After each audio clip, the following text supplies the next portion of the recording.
Banyak orang yang menganggap ekonomi sebagai ilmu angka, grafik, dan kebijakan negara.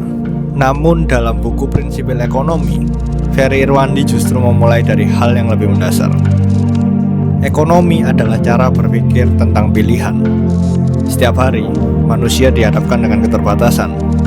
Waktu yang terbatas, uang yang terbatas, dan sumber daya yang tidak pernah cukup untuk semua keinginan.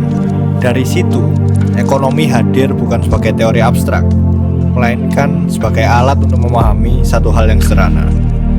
Mengapa kita memilih sesuatu, dan apa yang harus kita korbankan untuk pilihan itu. Salah satu konsep inti yang ditekankan adalah trade-off, bahwa setiap keputusan selalu memiliki konsekuensi. Ketika kita memilih satu hal, kita secara otomatis melepaskan peluang lain yang mungkin lebih bernilai. Dalam ekonomi, ini dikenal sebagai opportunity cost. Ferry Irwandi menjelaskan konsep ini dengan pendekatan yang lebih kontekstual dan relevan, membawa teori ekonomi ke dalam realitas sehari-hari.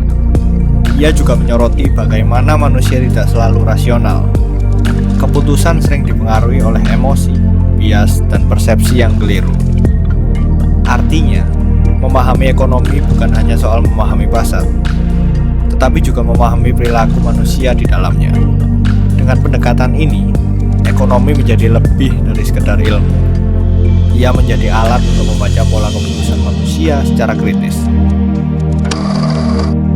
Prinsipil ekonomi mengajak kita untuk lebih sadar terhadap setiap pilihan yang kita buat. Bukan untuk menjadi sempurna dalam mengambil keputusan, tetapi untuk memahami bahwa setiap pilihan memiliki harga, baik yang terlihat maupun yang tersembunyi. Mungkin pelajaran paling penting dari buku ini adalah sederhana. Hidup bukan tentang mendapatkan semua yang kita inginkan, tetapi tentang memilih dengan sadar apa yang benar-benar bernilai. Dalam dunia yang penuh distraksi dan pilihan tanpa batas, kemampuan berpikir ekonomi adalah kemampuan untuk tetap rasional di tengah keterbatasan.